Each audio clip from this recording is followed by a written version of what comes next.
America wasn't always divided by politics. It was divided by something much darker.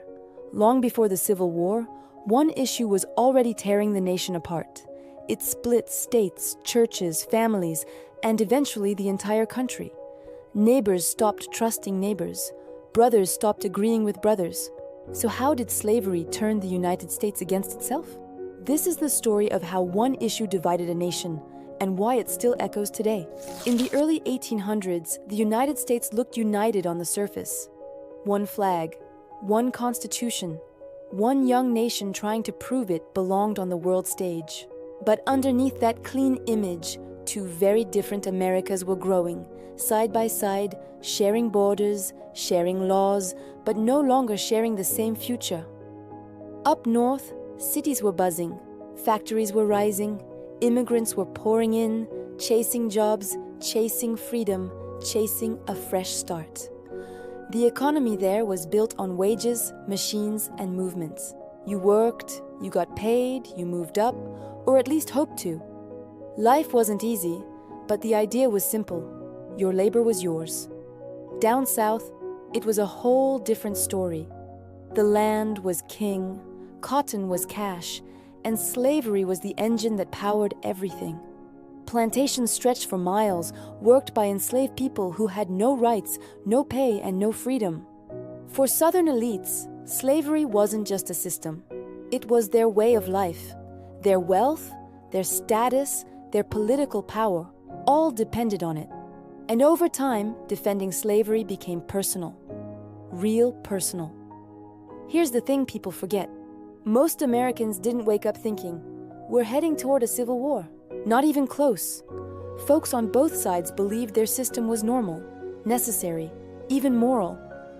In the North, slavery started to feel wrong. Outdated, cruel, embarrassing. Churches preached against it. Writers exposed it. Abolitionists spoke loudly, sometimes angrily, demanding it end. To them, slavery wasn't just a Southern problem. It was a stain on the entire nation. But in the South, those same voices sounded like threats. Southern leaders didn't hear moral concern. They heard control. They believed the North wanted to destroy their economy, their culture, their independence. And once fear kicks in, logic usually packs its bags and leaves the room. So now you've got two regions living under the same flag, but speaking totally different languages. The North saw progress. The South saw survival. The North talked about freedom. The South talked about property. And enslaved people, they were trapped in the middle, treated as political chess pieces instead of human beings. What made it worse was expansion. America wasn't staying put. It was growing fast. New territories, new states, new land out west. And every time a new state knocked on the door, the same explosive question followed. Free state or slave state? That question wasn't small. It was everything, because power in Congress depended on balance. Too many free states and the South feared losing its voice. Too many slave states and the North feared slavery spreading forever. Every decision felt like a tug of war, and nobody wanted to let go. Regular people felt it too. Families argued at dinner tables, newspapers got nastier, sermons turned political, even friendships started to crack. People weren't just disagreeing anymore, they were choosing sides. And still, no one thought war was inevitable. Most Americans believed compromise would save them, that cooler heads would prevail, that somehow, some way, they'd figure it out like they always had. But history has a brutal habit of proving one thing. You can't compromise forever on a moral fault line. The deeper the country grew, the wider the gap became. And the more both sides dug in, the harder it was to back down without losing everything they believed in. This wasn't just about laws anymore. It was about identity, about fear, about who America was and who it was going to be. By the time people realized how far apart they drifted, turning back was no longer an option. And this was only the beginning. By the 1820s, the cracks were no longer quiet. They were getting louder and harder to ignore. America was expanding fast. New land, new opportunities, new promises. Every mile west felt like progress. But with every new territory came the same question, one that made lawmakers tense up the moment it was spoken: free or slave? And suddenly, slavery wasn't just a Southern issue anymore. It was front and center in American politics. In Washington, debates stretched late into the night. Voices rose, tempers flared. Lawmakers who once shook hands now glared across the room. Because this wasn't about policy, it was about power. The Senate had to stay balanced. Free states and slave states, equal in number. Tip the scale too far in either direction, and the whole system could collapse. That fear led to America's favorite temporary solution: compromise. Pause. In 1820, Missouri wanted to join the Union as a slave state. That should have been routine. Instead, it triggered a national crisis. Northern lawmakers panicked. Southern leaders dug in. The country held its breath. The answer came in the form of the Missouri Compromise. Missouri would enter as a slave state, Maine would enter as a free one, and an imaginary line would be drawn across the map. North of it, slavery was banned. South of it, allowed. On paper, it looked clean, neat, balanced. In reality, it was duct tape on a cracked dam. For a moment, the tension eased. People exhaled. Politicians congratulated themselves. The nation moved on. But nothing was solved. Not really. Because every time America grew, the argument came roaring back, louder, meaner, less patient. By the 1840s and 1850s, expansion exploded. The Mexican-American War opened massive new territories. And once again, Congress had to decide, what happens to slavery on this land? The debates were brutal. Some Northern lawmakers argued slavery had no place in the future. They said allowing it to spread betrayed the nation's founding ideals. Freedom meant freedom for everyone, or it meant nothing. Southern leaders shot back hard. They claimed the Constitution protected slavery, that the federal government had no right to interfere, that their way of life was under attack. And here's the dangerous part. Both sides believed they were defending America. Pause. In 1850, the tension reached another breaking point. California wanted to join as a free state. The balance was about to tilt. Once again, the nation stared into the abyss. The Compromise of 1850 followed. It admitted California as free. It strengthened the Fugitive Slave Act, forcing northern states to return escaped enslaved people. And it kicked the slavery question down the road. Again, that Fugitive Slave Act hit hard. Suddenly, slavery wasn't distant for Northerners. It was on their streets, in their cities. Federal agents dragging people away, sometimes free Black Americans, while crowds watched in horror. Resistance grew. Anger spread. Trust evaporated. The message was clear. No place was neutral anymore. Meanwhile, in the South, fear hardened into certainty. Many believed the North would never stop pushing. That compromise was just a slow surrender. That if they didn't draw a line soon, they'd lose everything. Politics stopped being about discussion. It became about survival. New political parties formed. Old ones collapsed. The nation's political system, once stable, predictable, started to shake. And beneath all of it, enslaved people continued to suffer. Used as bargaining chips, traded in speeches, debated endlessly, without ever being heard. That's the cruel irony of it all. The louder politicians argued, the further the country drifted from the human cost of slavery. By now, compromise wasn't buying peace. It was buying time, and time was running out. Because every delay raised the stakes, every half-solution deepened resentment, and every attempt to keep everyone happy left everyone angrier than before. America was still one nation, still one flag, but the glue was failing, and soon, words wouldn't be enough anymore. Violence replaces debate. At some point, words stop working, and when they do, people don't just argue louder, they reach for something else. By the mid-1850s, America crossed that line. For decades, slavery had been debated in Congress, argued in newspapers, and preached about from pulpits. Politicians talked, voters argued. Everyone claimed they were right, but nothing changed. And frustration kept piling up, year after year, compromise after compromise. Then politics turned physical. The breaking point had a name: Kansas. When Congress passed the Kansas-Nebraska Act in 1854, it reopened a wound many thought had already healed. Instead of banning slavery in the new territories, the law said settlers could vote on it themselves. Popular sovereignty, they called it. On paper, it sounded reasonable. In reality, it was a disaster waiting to happen.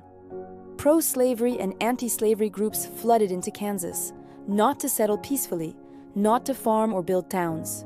They came to win, armed, angry, ready to fight. Ballots weren't enough anymore. People showed up with rifles. Small disagreements turned into deadly confrontations.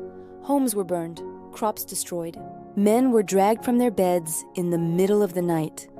Kansas became a battleground long before the Civil War officially began. Americans gave it a new name: Bleeding Kansas. This wasn't just chaos on the frontier. It was a warning, a signal that the nation's political system was failing. If Americans couldn't resolve slavery through laws and elections, they were willing to kill over it. And the violence didn't stay in Kansas. It followed the argument straight into the heart of American government. In May 1856, Senator Charles Sumner stood on the Senate floor and delivered a blistering speech against slavery and its defenders. He didn't hold back.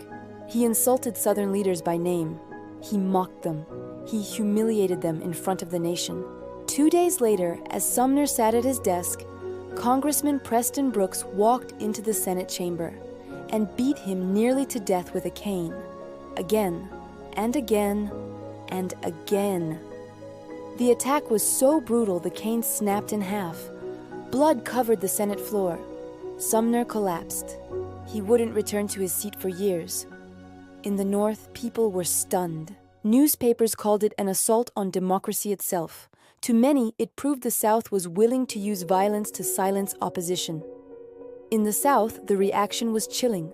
Brooks was praised, celebrated. Supporters sent him replacement canes, some engraved with messages encouraging him to strike again. That moment said everything. Debate was no longer sacred. Violence was acceptable. If a United States senator could be beaten nearly to death for speaking his mind, then no one was safe. Not politicians, not journalists, not ordinary citizens. Across the country, people took notice. Militias began to organize. Weapons were stockpiled. Political meetings turned hostile. Churches split. Newspapers stopped pretending neutrality mattered. Even families found themselves arguing over dinner tables. Arguments that no longer ended politely. The nation was still technically united. One flag, one constitution. But the rules that held it together were falling apart. What made this moment so dangerous wasn't that violence happened. It was that people justified it. They believed it was necessary, that it was defensive, that it was the only language the other side understood. Once that belief takes hold, turning back becomes nearly impossible. America wasn't arguing about slavery anymore. It was practicing for war. And the scariest part? No one ordered it. No general planned it. No government controlled it. This was raw, emotional, personal. Neighbors against neighbors, lawmakers against lawmakers, Americans against Americans. The question was no longer whether compromise would fail. It already had. Now the only question left was how long the nation could pretend it wasn't heading towards something far worse. Slavery divides families, churches, and communities. By the late 1850s, slavery wasn't just a political debate. It had crept into every corner of American life, into homes, into churches, into neighborhoods that once felt safe. Families began arguing at the dinner table, parents and children, siblings, husbands and wives. Some believed slavery was a moral evil. Others believed it was their duty, their right, even their survival. No family could stay neutral. No household remained untouched. Churches, once a place of unity and comfort, started to fracture. Northern congregations condemned slavery from the pulpit. Southern congregations defended it as God's will. Even the Bible became a battleground. Verses were debated, sermons delivered, arguments whispered in pews. Neighbors who once prayed together now stood on opposite sides of a moral line that no one could cross. Communities that had been tight-knit for generations began to unravel. Merchants argued with farmers, teachers argued with ministers. Editorials in newspapers fanned the flames. Letters were sent in anger. Invitations to community events quietly stopped. Every disagreement carried weight because the issue wasn't abstract. It was life, liberty, identity. In the South, fear hardened people's hearts. They worried the North would strip them of their property. They feared losing power in Congress. They feared their family's way of life disappearing overnight. For many, defending slavery became more than politics. It became personal. In the North, outrage grew. Abolitionists called out slavery as a moral stain. They couldn't ignore it, and they wouldn't. Some helped escaped enslaved people.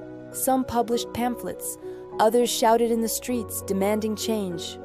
To the South, these actions looked like attacks. Every story, every pamphlet, every speech seemed like proof that the North wanted to destroy their lives. Even children were drawn into the conflict. Young boys and girls overheard arguments at home. They read newspapers with headlines screaming about cruelty or injustice. Churches made them question their parents' morality. Communities gave them examples of courage or betrayal. America was teaching a new generation that this conflict wasn't just political. It was personal. Neighbors who once traded goods and shared harvests started to look at each other differently. Businesses refused to work with people who supported the other side. Friends stopped visiting. Weddings were postponed. Churches split into factions. It wasn't violent yet, but the tension hung heavy in the air, like smoke before a wildfire. And the irony? While people argued and plotted, enslaved men, women, and children suffered in silence. They were at the center of this divide, yet their voices were nearly always ignored in public debate. Their pain was used as a bargaining chip, their labor leveraged as power. Every family torn apart in the South, every northern town debating abolition, made the conflict feel more urgent, more inevitable. By now, compromise was failing on a moral and personal level. It wasn't just laws and policies being tested, it was trust, it was empathy, it was the very ability of people to coexist under one flag. The more divided families, churches, and communities became, the closer America edged to civil war. Because once people start seeing friends, neighbors, and even family members as the other side, you've crossed a line that debates and bills can't fix. The heart of the nation was being pulled apart. One home, one church, one town at a time. When violence finally arrived, later in Kansas in the halls of Congress, it wasn't a surprise. It was the natural outcome of a nation that had let fear, pride, and ideology fracture every bond it had. America was no longer just politically divided, it was divided in spirit. That divide would shape the story of the Civil War before a single shot was fired. The national breaking point. The tensions that tore through families, churches, and communities were no longer isolated. They had spread like wildfire, reaching every corner of the nation. By the late 1850s, the United States was a tinderbox. Every compromise, every law, every political maneuver had only pushed the nation closer to the edge. People stopped pretending the system could hold. Tensions weren't just in Congress. They were everywhere. In towns, in cities, in families. People argued in newspapers, in churches, even on the streets. And every argument carried an undercurrent of fear. The question that haunted every American was the same. Could this nation survive the fight over slavery? Or was the Union already breaking apart? The Missouri Compromise, the Compromise of 1850, they were temporary fixes. They papered over cracks that had been growing for decades, but new events made the fractures impossible to ignore. Take Kansas. bleeding Kansas became a symbol of America's unraveling. People were dying for their beliefs, neighbors killing neighbors, militias clashing, towns burned. It was a preview of what was to come. It showed Americans that words alone were no longer enough, and it terrified those who still hoped for peace. Meanwhile, political tensions boiled over. The Whig Party collapsed, unable to bridge the growing divide. New parties rose and fell. The nation's leaders were scrambling to find a solution, any solution. But the rules of compromise no longer worked. Every law passed, every deal struck, seemed to anger one side or the other. Every attempt at unity made the divide feel deeper. In the South, fear had hardened into certainty.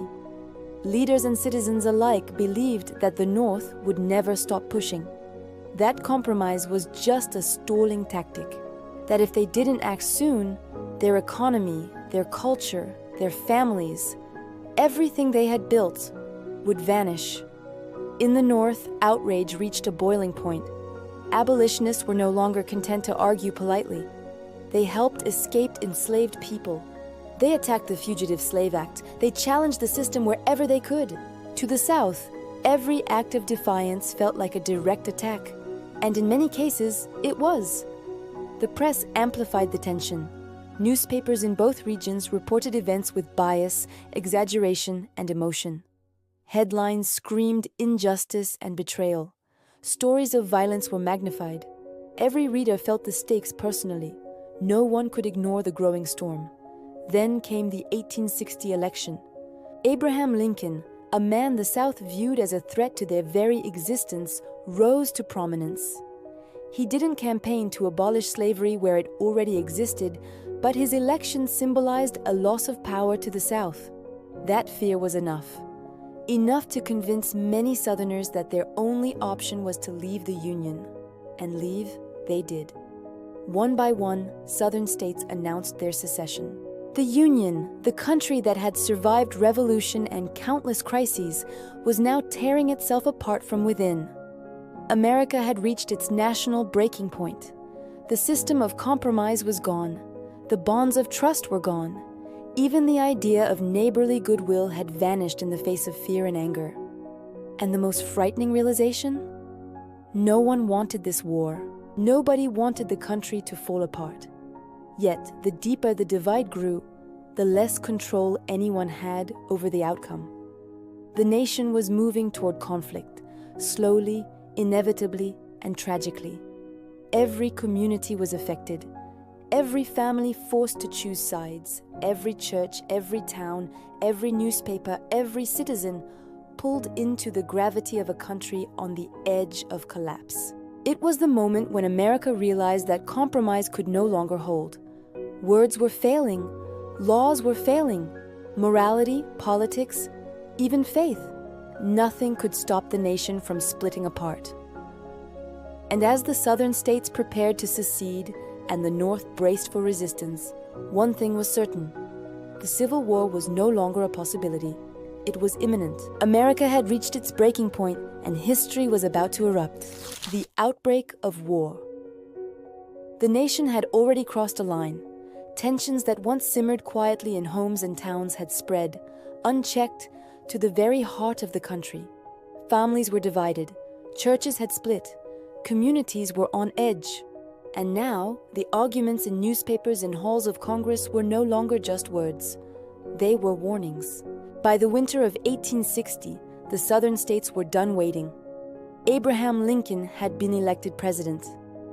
To many in the South, he symbolized everything they feared, the growing power of the North and the threat of an end to slavery. They didn't trust compromise anymore. Every vote, every speech, every law felt like a push toward the destruction of their way of life. And so, the first domino fell. South Carolina seceded in December 1860. One state wasn't much by itself, but it sent a message. The Union, the country that had survived revolution, that had survived decades of compromise, could no longer hold everyone together. Other Southern states quickly followed. Mississippi, Florida, Alabama, Georgia, Louisiana, and Texas declared their independence from the United States. Each secession was a heartbeat of fear, pride, and anger.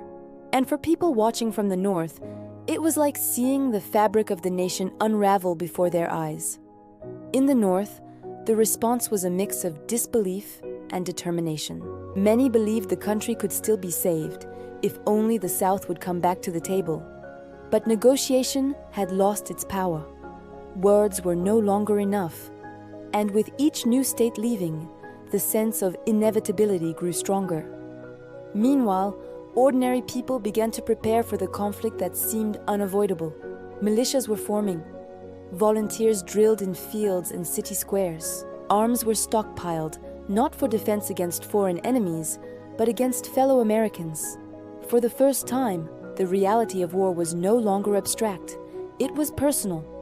The first shots came at Fort Sumter in April 1861. It wasn't a grand battle at first, just the Union garrison facing a Confederate bombardment. But the symbolic weight of that attack was enormous. America, which had fought a revolution to gain freedom barely a century earlier, was now firing on itself. Brothers, cousins, and neighbors were suddenly on opposite sides. The war that many had feared, yet still hoped to avoid, had begun. Cities, towns, and farms across the country felt the ripple immediately. Families had to decide, which side would they support? Would they stay loyal to the Union or follow their home state? Churches, already divided by ideology, now split further as members chose sides. Communities that had once shared festivals, markets, and schools now questioned who they could trust. The human cost of these decisions was immediate. Young men, barely adults, left home to join militias.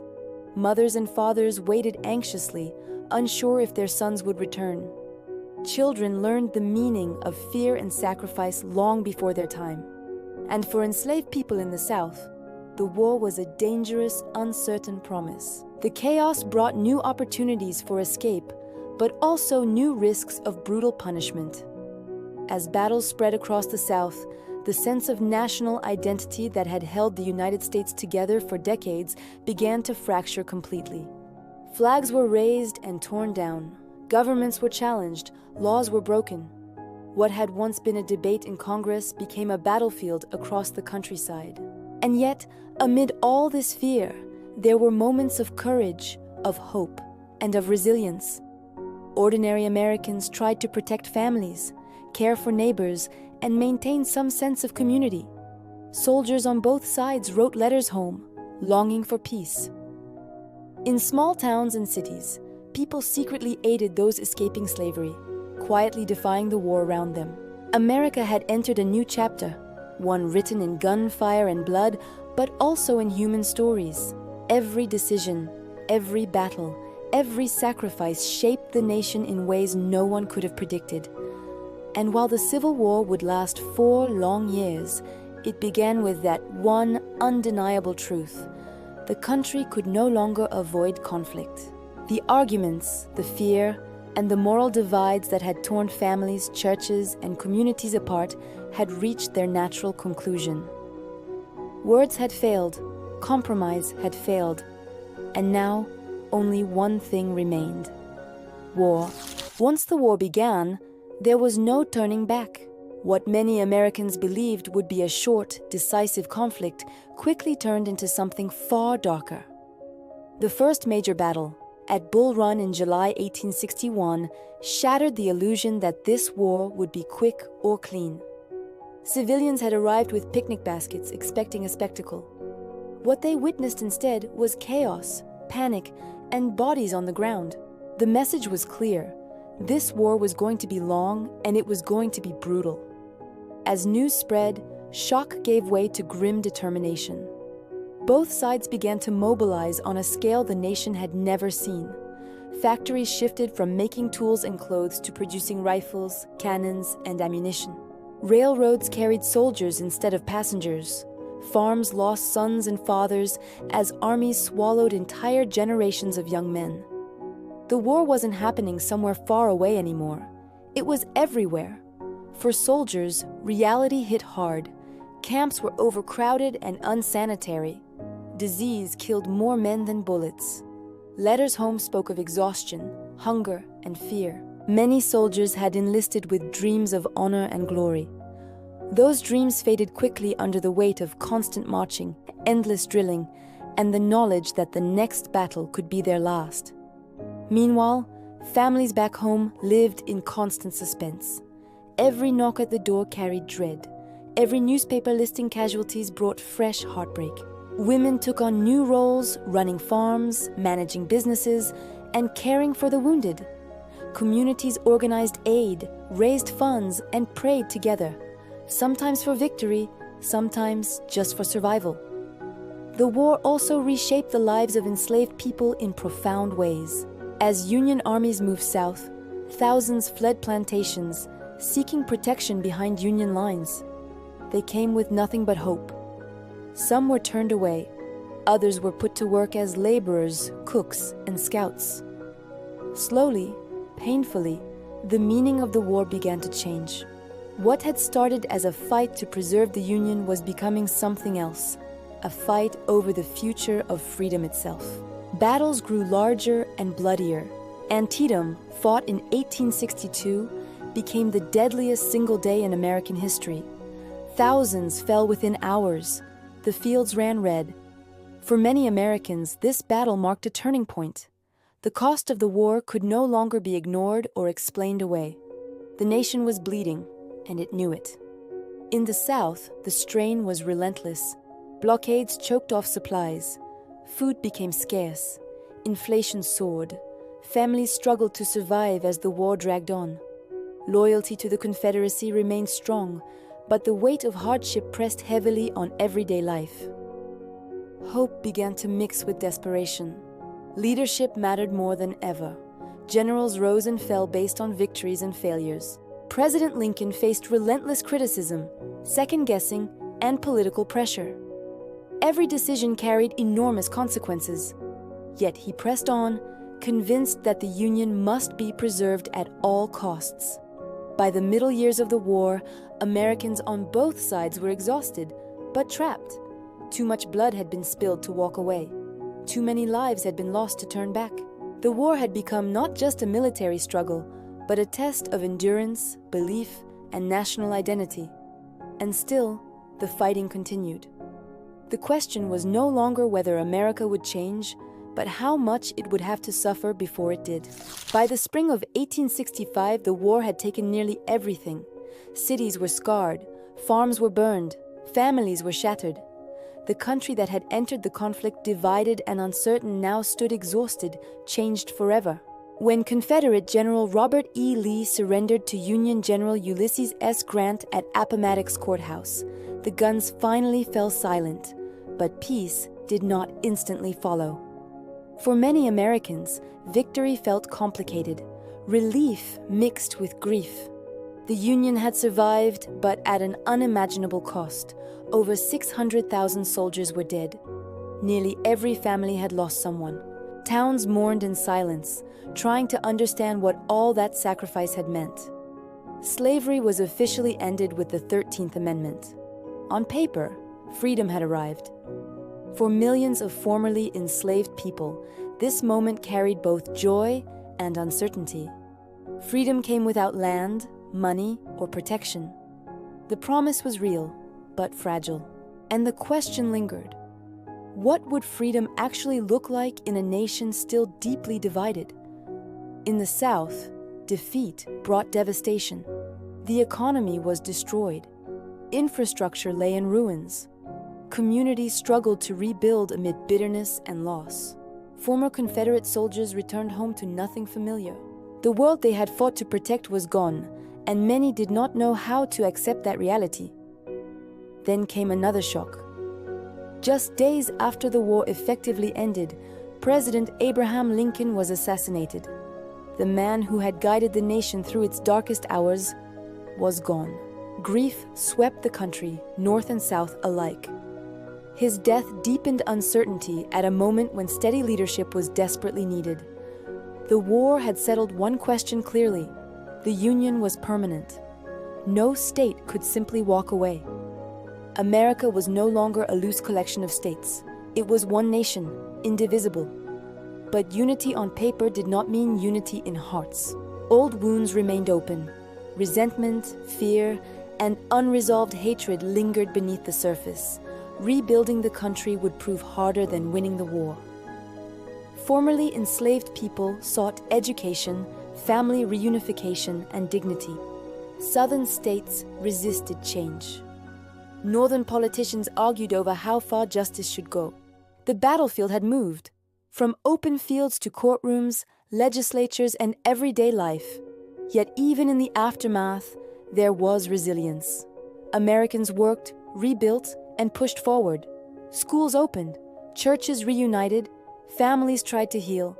Slowly, painfully, the nation began the long process of redefining itself, not just as a country that survived civil war, but as one still struggling to live up to its ideals.